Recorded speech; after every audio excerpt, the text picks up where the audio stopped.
नमस्कार, आपका स्वागत है हमारे इस चैनल में आत्मिक ज्ञान में। आज का जो डिस्कशन पॉइंट है वो है जो भेद है मुक्ति और मोक्ष में।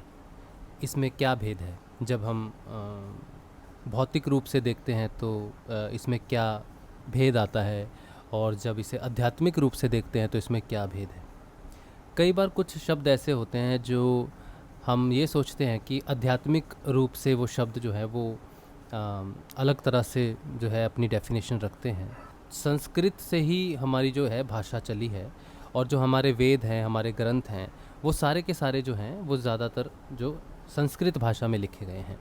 तो हमारी जो लैंग्वेज है, जो हिंदी लैंग्वेज जनरली जो हम बोलते हैं, या बाकी की दूसरी लैंग्वेजेस जो संस्कृत भाषा से बनी है, उन सब में ज़्यादा जो शब्द यूज़ हुए हैं वो आध्यात्मिक शब्द ही हैं। अगर हम शुद्ध हिंदी बोलनी शुरू करें तो उसमें ज़्यादातर शब्द जो हैं वो आध्यात्मिक है। लेकिन आज हमारा जो प्रोस्पेक्टिव है वो हम देखते हैं कि भौतिक स्तर पे क्योंकि हमारा जीवन चल रहा है, और आध्यात्मिक शब्दों से एक तरह से हम कनेक्ट हो गए हैं, डिस्कनेक्ट हो गए हैं, और हमें लगता है कि ये चीज़ें बड़ी डिफ़िकल्ट हैं। जैसे हम मोक्ष की बात करें तो ऐसा लगता है मोक्ष बड़ी दूर की खीर है, दूर का चाँद है, जो हमें नहीं मिल सकता। अगर हम संसारिक हैं और संसार में हैं, शादीशुदा हैं, तो मोक्ष से हम दूर हैं। लेकिन मोक्ष और मुक्ति जो शब्द आए हैं जो हमारे भौतिक जीवन में, मोक्ष तो कम यूज़ होता है लेकिन मुक्ति ज़्यादा शब्द यूज़ होता है एक्चुअली। अगर हम भौतिक जीवन के स्तर पे देखें तो मुक्ति शब्द जो है हम जनरली यूज़ करते हैं अपने भौतिक जीवन में, अगर हम आध्यात्मिक जीवन से संबंधित नहीं है, या हम आध्यात्मिक जीवन पे इंटरनल जर्नी।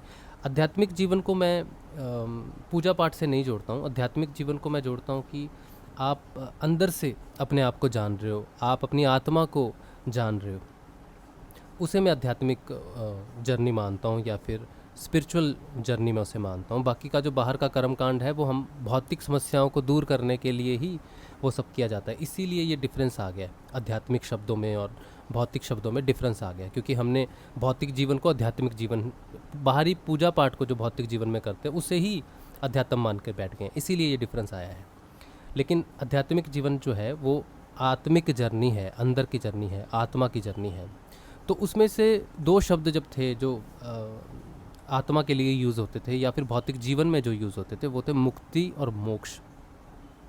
तो मुक्ति जो है वो तो भौतिक जीवन में हमने यूज़ करना शुरू कर दिया, लेकिन मोक्ष हमने भौतिक जीवन में बाहरी पूजा पाठ में मोक्ष हमने यूज़ नहीं किया। क्योंकि मुक्ति का मतलब होता है कि टेम्परेरी किसी चीज़ से मुक्त हो जाना। जैसे आपके जीवन में दुख है तो आप भगवान की पूजा करते हो, तो देवी देवताओं की पूजा करते हो, तो कहते हो कि हे भगवान, इससे मुझे मुक्ति दिलाओ, इस दुख से मुझे मुक्ति दिला दो।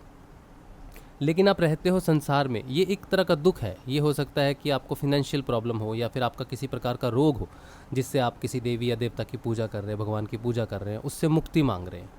तो मुक्ति का मतलब है कि किसी भी एक प्रॉब्लम से, एक बीमारी से, एक कष्ट से आप मुक्त होना चाहते हो, उस बंधन से आप छूट जाना चाहते हो। तो भौतिक जीवन में जो बंधन आते हैं उन्हें हम, उनसे मुक्त होना, उन दुखदायी बंधनों से मुक्त होना, मुक्ति का नाम ले लिया। लेकिन ये भौतिक जीवन के साथ साथ ये आध्यात्मिक जीवन में मुक्ति शब्द यूज़ होता था। जो आसक्तियाँ हैं, जैसे पंच क्लेश हैं या फिर वृत्तियाँ हैं, इनसे धीरे धीरे धीरे धीरे दूर होना, अलग होना, मुक्त होना, तो वो मुक्ति का नाम वहाँ पे यूज़ होना चाहिए आध्यात्मिक उन्नति में। एक किसी आसक्ति से मुक्त हो गए, या किसी द्वेष से मुक्त हो गए, किसी क्लेश से मुक्त हो गए, तो वो मुक्ति शब्द वहाँ पे आता, तो वो मोक्ष शब्द वहाँ पे यूज़ नहीं हो सकता। यानी कि जो एक चीज़ से रिलीज़ होना है, अलग होना है, हमेशा के लिए उस पर्टिकुलर प्रॉब्लम से मुक्त हो जाना है, वो मुक्ति है। तो क्लेशों से, एक क्लेश से आगे आगे बढ़ के अपनी आध्यात्मिक उन्नति की तरफ बढ़ना, वो मुक्ति है। और मोक्ष जो है ये एक ग्रॉस वर्ड है, एक बड़ा शब्द है, कि मोक्ष का मतलब है कि जिस कारण ये सारी आसक्तियाँ पड़ी, और जिस कारण ये सारे द्वेष, क्लेश, राग, भौतिक जीवन, ये सारा कुछ पड़ा, इसमें बहुत सारे पॉइंट है जिनमें आपको मुक्ति मिली। लेकिन अगर आप इस पूरे जन्म और मृत्यु के सर्कल से ही निकल जाओ, जीवन और मृत्यु से ही मुक्त हो जाओ, ये सर्कल ही आप तोड़ दो, तो इस सर्कल में आने वाले वो छोटे छोटे क्लेश, वो छोटी छोटी प्रॉब्लम्स, चाहे वो भौतिक जीवन में हो चाहे आध्यात्मिक जीवन में हो, तो उनसे आपको इंडिविजुअल मुक्ति की ज़रूरत नहीं है। मोक्ष का मतलब है कि वो सर्कल ही टूट गया, वो जन्म और मृत्यु का सर्कल ही टूट गया। तो आपका अगर फिर से जन्म ना हो और आप इस जन्म मृत्यु के बंधन से मुक्त हो जाएं तो आपका मोक्ष हो जाता है। तो मोक्ष एक बड़ा सर्कल है, जिसे तोड़ देंगे तो मुक्ति की ज़रूरत नहीं पड़ेगी। लेकिन अगर अभी भी फंसे हुए भौतिक जीवन में, भौतिक सुखों में, दुखों में, और अध्यात्म सिर्फ अपने जीवन की इच्छाओं को पूर्ण करने के लिए ही आपको लगता है कि यही अध्यात्म है, ये पूजा पाठ ही अध्यात्म है, तो फिर आप मुक्ति की तरफ आपके जीवन में बड़ा शब्द है मुक्ति।